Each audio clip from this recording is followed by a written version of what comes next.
1818 թվականին Երուսաղեմի Սուրբ Հակոբ եկեղեցին մի ինքնատիպ նվիրատվություն է ստանում։ Վարագույր, որի կենտրոնական մասում պատկերված է առագաստանավ, որն ունի երկու դրոշ՝ անգլիական և հայկական։ Այդ թվականին Հայաստանը չունենալով պետություն, հայ ծովագնացներն ունեին հայկական դրոշ, կոչվում էր Գառնաստծոյ, թե ինչպես է նավապատկեր վարագույրը հայտնվել աշխարհի սրբազան խորաններից մեկում։ Այսօր կփորձենք ծովահերի տաղավարում պարզել նավապետ Կարեն Բալայանի և Նարեկ Վան Աշուղաթոյանի հետ։ Բարև ձեզ։ Բարև ձեզ։ Պարոն Բալայան, առաջին հարցս ուզում եմ ձեզ ուղղել։ Հայկական առագաստան նավ է դա արդյոք։ Գիտեք ոնց, տենց միանշանակ դժվար է ասել, որովհետև եւ հայկական դրոշակ կա եւ անգլիական։ Այնտեղ բանն այն է, որ անգլիական դրոշը թարսակապցած, այսինքն դա disaster-ի նշանն է, որ ինչ որ բան եղել է նավի հետ, հետեւաբար միանշանակ ասել, որ դա հայկական է, դրոշակից ելնելով կարելի է ինչ որ ենթադրել, որ ինչ որ առնչություն ուներ հայերի հետ, բայց ում էր պատկանում անգլիացիներին թե հայերին մի քիչ դժվար է միանշանակ պատասխանել։ Իմ տեսակետն է։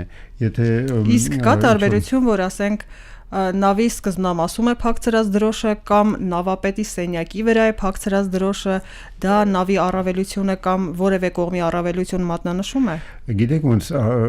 օրենքով նախատեսված ամեն մի դրոշը ունի իր տեղը։ Պատկանելության դրոշը սովորաբար խելին էր բարձրացվում։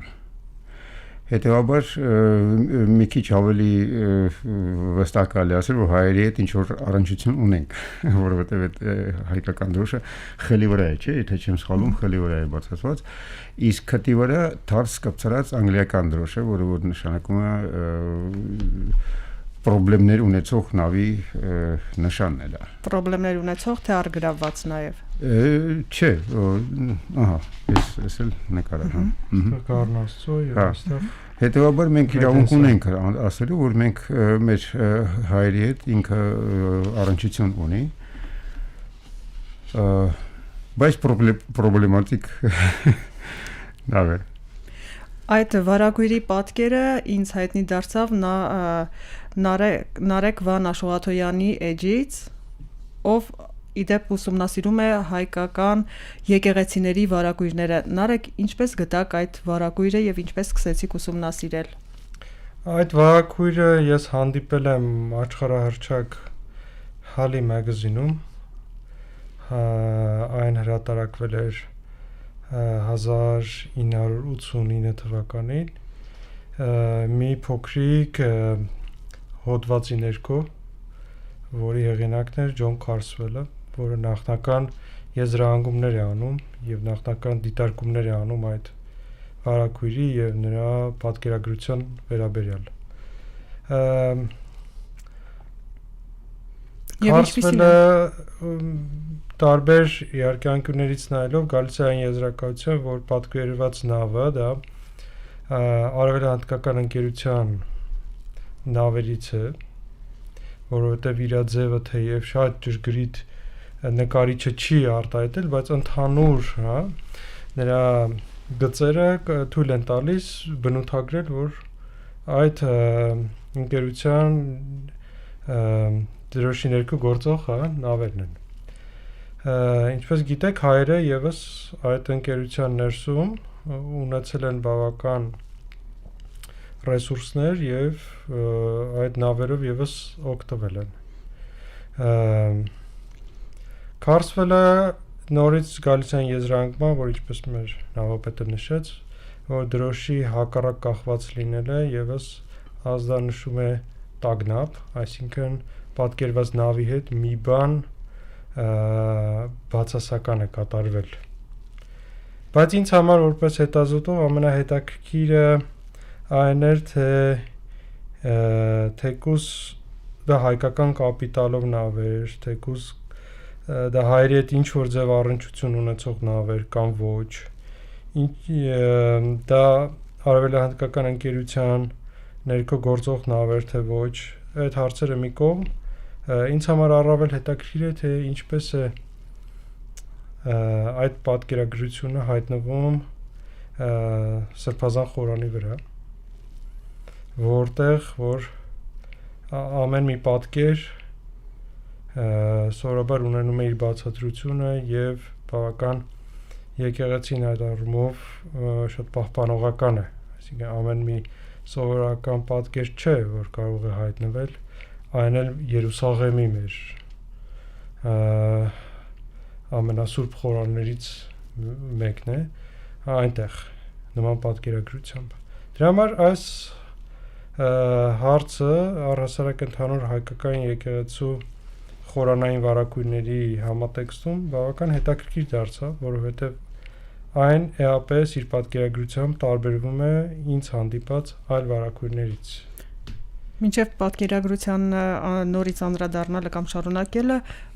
պարզենք նվիրատուին։ Դուք գտել եք նաև թե ով կարող է լինել նվիրատուն։ Ճիշտ ասած կա հստակ լավ ընթերցվող արձանագրություն այնտեղ երկտող, որը եւ ասում է, որ Մովսես Հարությունյանը կամ Մովսես Հարություն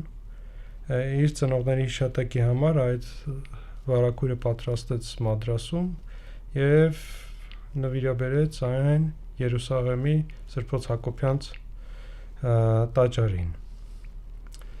Ես փորձեցի գտնել ով է Մովսես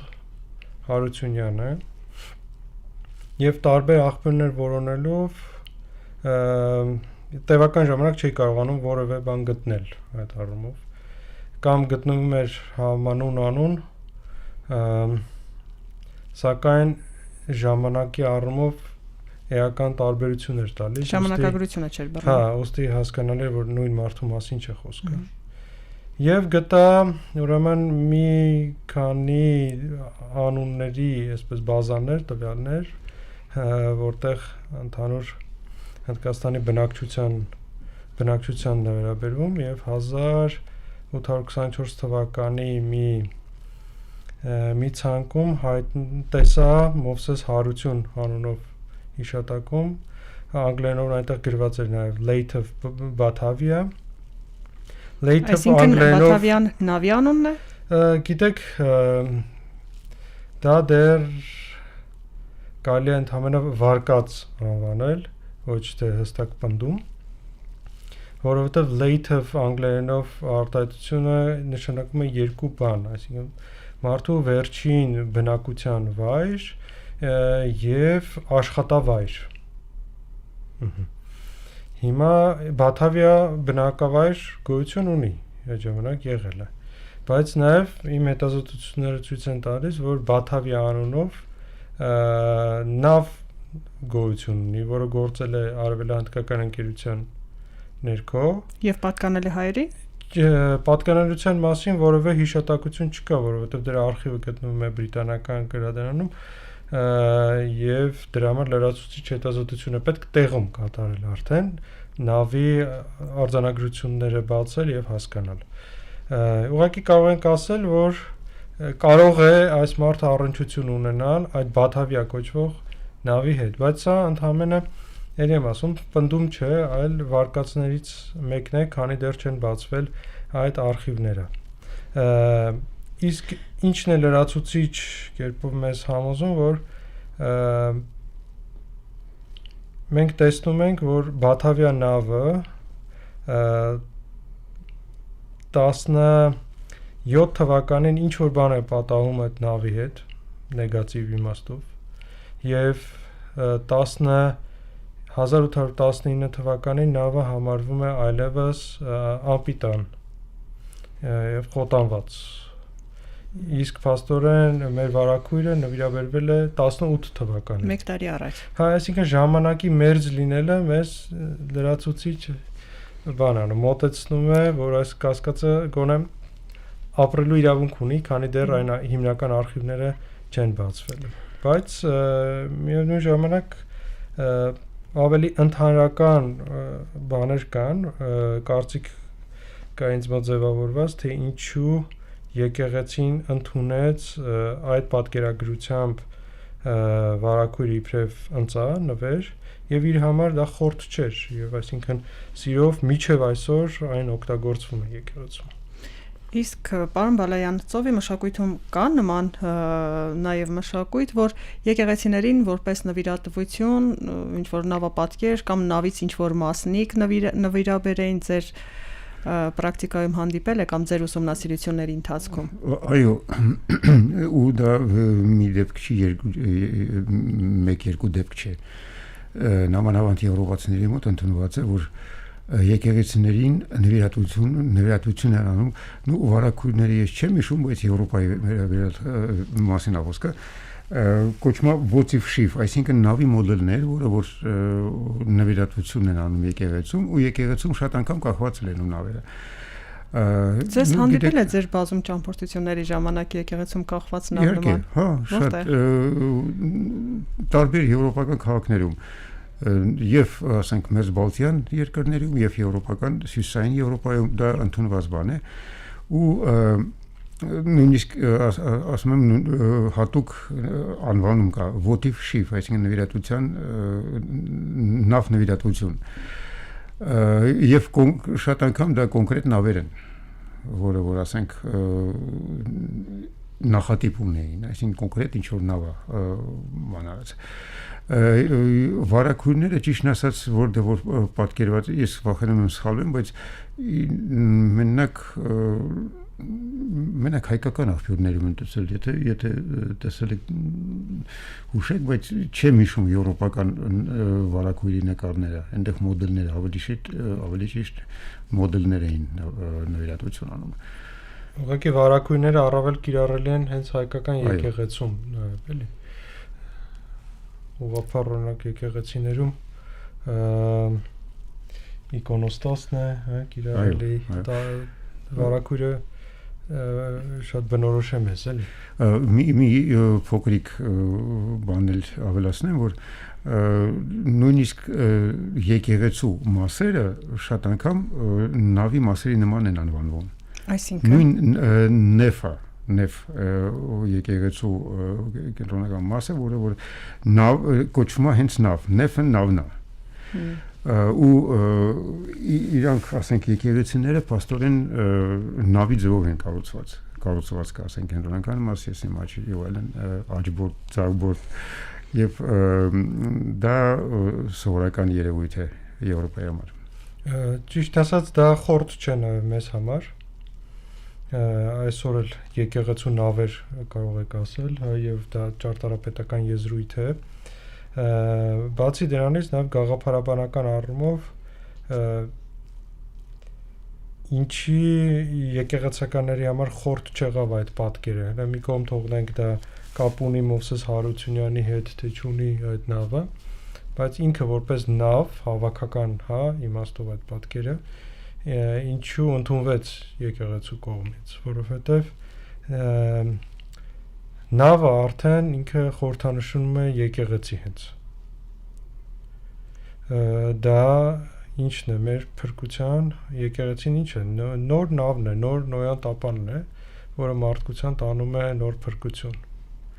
Եվ եկեղեցին փաստորեն մարմնավորում է հենց նավի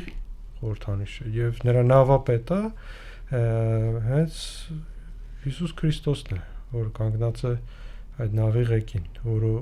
ուղղորդում է այդ եկեղեցին։ Եթե չուսումնասիրվեր այս մի պատառիկը, մենք չենք իմանա հայկական նավագնացության, ծովագնացության եւ եկեղեցու կապի մի հետաքրքիր հրաշալի դրվագի մասին։ Պարոն Բալայանը բոլորից շատ է երևի տարբեր երկրներում եղել եւ բոլորից լավ գիտի, թե աշխարհի տարբեր դիվաններում հայկական ծովագնացության մասին ինչպիսի արխիվ է պահպանվում։ Դե շատ արխիվներում կա, սկսած պայմանագրերի հետ, ասենք ծովային առևտրի հետ կապված փաստարկները, նույն Արքիվիո դե Վենեցիա ունի հայկական բաժին, որտեղ պայմանագրերը կան։ Իհարկե Անգլիայում շատ հզոր իդեպ նշվեց, որ բավականին մեծ գործ ունենք բրիտանական թանգարաններում եւ գրադարաններում։ Իսկ on-line տիրույթում հասանելի չեն բրիտանական թանգարանի։ Ես փորձեցի կոնկրետ այս նավին վերաբերող նյութերը գտնել, ցավոք չէին տրամադրվում, այլ պետք էր այցելել։ Բայց բավական նյութեր կան, որ կարելի է նաև on-line բանանել։ Ցավոք հենց այս մեկը հասանելի չէր։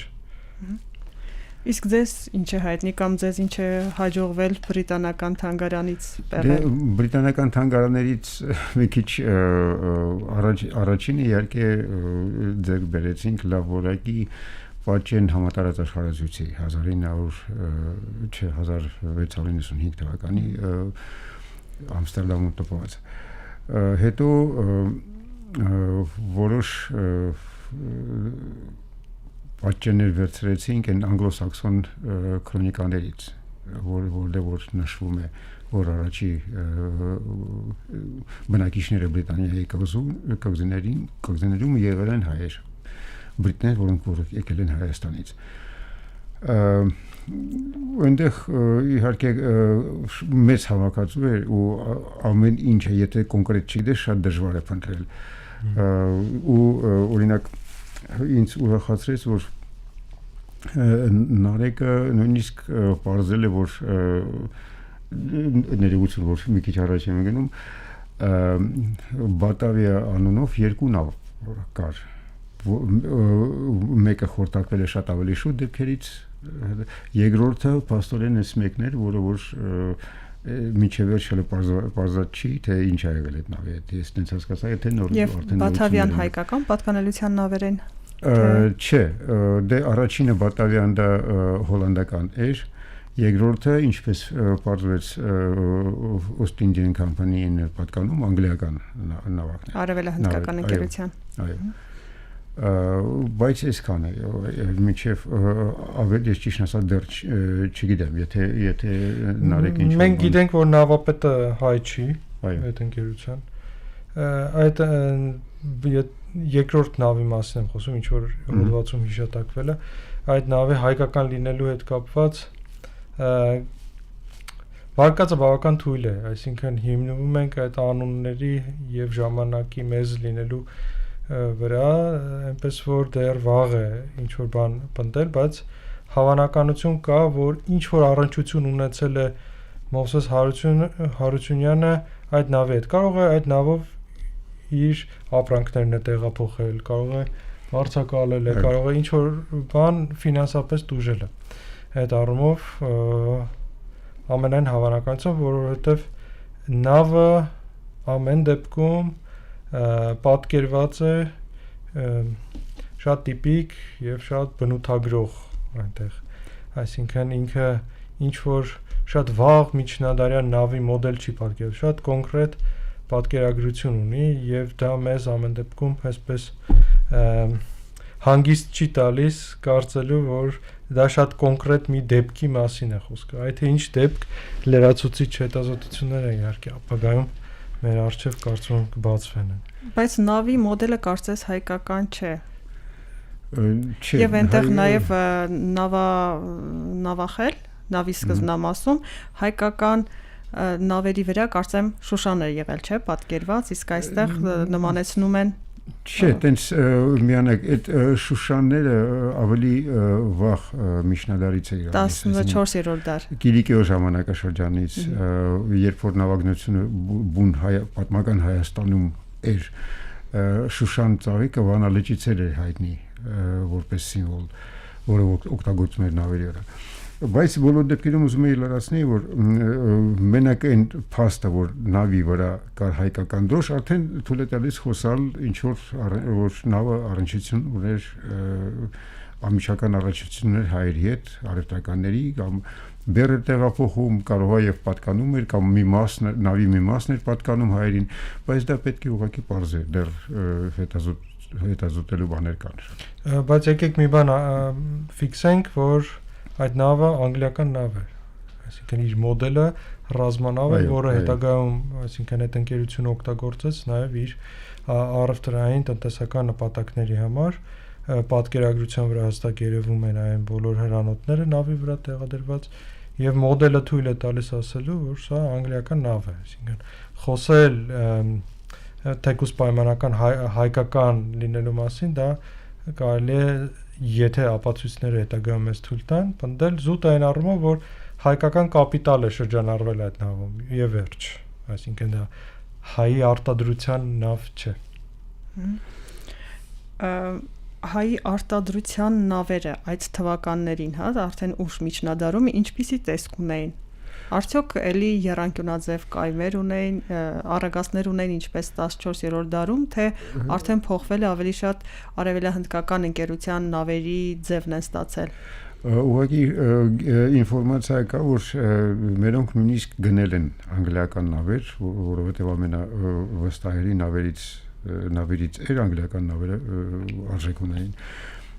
բայց միևնույն ժամանակ եւ կառուցում էին տեղում Հնդկաստանում։ Օրինակ են հայտնի Kedach Merchant առագաստանավը ինքը կառուցվել է Սուրատում։ Երբ որ հնագետները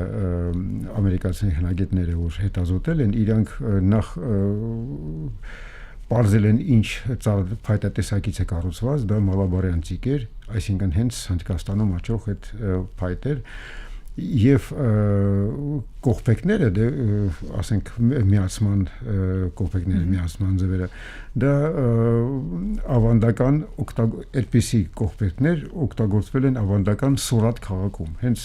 դրանից ելնելով իրանք ենթադրեցին որ նավը կառուցված է Սուրատում բայց տեսակը նավի հայտնի չի որովհետեւ այն նավակները որ ասում են էսա Kedach Merchant-ի նավը դա ոչ մի հիմք չունեն իրանք ասելու որ այս մեկը օրինակ Kedach Merchant-ը կամ ոչ Kedach Merchant-ից որևէ նկար կամ պատկեր չի պահպանվել ոչ մի տեղ բանը ենթադրում են ասենք մի հատ մի երկու գծանկար կան որ ենթադրում են որ այս մեկն էր բայց ոչ մի ապացույց չկա ամեն դեպքում պետք է գիտենալ որ նավ պատրաստելը դա ենթադրում է որ իր հետևում կա մեծ հզոր պետականություն եւ նավը կարգ չէ որ այսպես պատրաստես եւ հեշտությամբ անանես դրա համար մանավանդ սերիական արտադրության նավեր ունենալու համար պետք է ունենաս հզոր կապիտալ, հզոր պետություն, համակարգ, բանակ, գիտություն, ամեն ինչը փոխկապակցված իրար հետ աշխատող դրա համար պատական չի որ հենց անգլիական նավերը այդպես օգտագործվում էին նաև մյուսների կողմից։ Եվ առաջատարն էին համարվում։ Ժամանակի թե կար արդեն հոլանդական նավերը եւս չէին զիջում։ Եվ ընդհանրապես եվրոպական նավերը բավականին բարձր մակարդակի նավերն էին եւ դե անգլիականը որպես ամենահզոր ընկերություններից մեկն էր ուներ շատ բավականին բարձր մակարդակի բարձր որակի նավեր բայց լրիվ համաձայն եմ որ հոլանդացիները ոչ պակաս հայտնի նավաշինարարներ էին ու սարքում էին բավականին լավ նույն իսպանացիները, նույն պորտուգալացիները ավանդական իրանք սարքում էին շատ քանի դար արդեն զբաղվում էին օվկիանոս անցնող նավերի կառուցումով հետեւաբար տենց որ անգլիականները հա լավ են եւ այլն բայց չի կարելի ասել որ ամենալավերը անգլիականն էին օրինակ նույն ֆրանսիացիները բավականին հմուտ նավաշինարարներ էին ու հոլանդացիները ինչպես ասեցի իսպանացիները ու պորտուգալացիները մի քիչ ուրիշ տեսակի նավեր էին որը որ էլի հայտնի օրինակ այդ իսպանական նավերը որ գնում էին Ակապուլկո հետ էին գալիս Խաղօվկիանոս անցնում էին այդ հայտնի գալեոնները մանիլյան որ տարին մի անգամ գալիս էին բերում էին ոսկի արծաթ ամերիկայից իրանք բավականին մեծ ու վստահ նավեր էին մենք կարող ենք արձանագրել որ հայկական ծովագնացության հսկայական նյութերը պահպանվում բրիտանական, հոլանդական եւ իսպանական արխիվներում, որոնք պետք է դեռ բացահայտվեն, որոնք դեռ նոր լույս կսփռեն հայկական ծովագնացության պատմության վրա միջնադարում։ Կարող ենք, որովհետեւ նամանավանդ որ տեղեկությունները կան, նույն Ռուբեն Գինին հետազոտել է Մեքսիկայում ապրող հայ արևտրականների արկայությունը որը որ իհարկե նշանակում է որ իրանք օգտվել են իսպանական նավերից եւ այլն հետո նույն իսպանացիների հետ որ հայերը ունեն իրավունք ունենք Մանիլա մտնելու այդ Ֆիլիպինների, որը որ ոչ բոլոր եվրոպացիների իրավունք ունեին։ Հետևաբար իրանք իսպանացիների հետ եւ այնտեղ ունեին լավ հարաբերություններ։ Եվ հայերը ունենալով բոլոր եվրոպացիների հետ լավ հարաբերություններ օգտվում էին այդ բան եւ ասենք նույն պանդիշերին ոնց ֆրանսիացիների ձեռներ իրանք իրավունք ունեին հայերը մտնեին այդ պանդիշերի, հետեւաբար իրանք ֆրանսիացիների հետ էին համագործակցում։ Այսինքն որտեղ որ կար արևտուր հայերը կային։ Ես որպես հավելում ասեմ, որ հանդիպել եմ նաև հրապարակումներ, որտեղ արվում են հետազոտություններ այս արխիվներում, հատկապես անգլիական, կարող եք լրացուցիչ ծանոթանալ Սեպու Ասլանյանի կատարած հետազոտություններին։ Ծանոթ եմ գրքին։ Ես նաև այս թեմայով ինձ առնչվող նյութեր իհարկե պեղելու ժամանակ հանդիպել եմ Յուրի Բարսեղովի հետազոտություններին եւ այդտեղ էլ բավական օգտակար բաներ կային։ Այնպես որ կան արված իհարկե գիտական շատ հետաքրքիր գործեր, իհարկե կարծում եմ որ դեռ անելիքներ շատ կան։ Շնորհակալություն։ Հարգելի ռադիոլսող եւ հետևորդ հիշեցնեմ, որ մեր հյուրերն էին նավապետ Կարեն Բալայանը եւ իրավագետ Նարեկ Վան Աշուղաթոյանը։ Մնացեք խաղաղությամբ։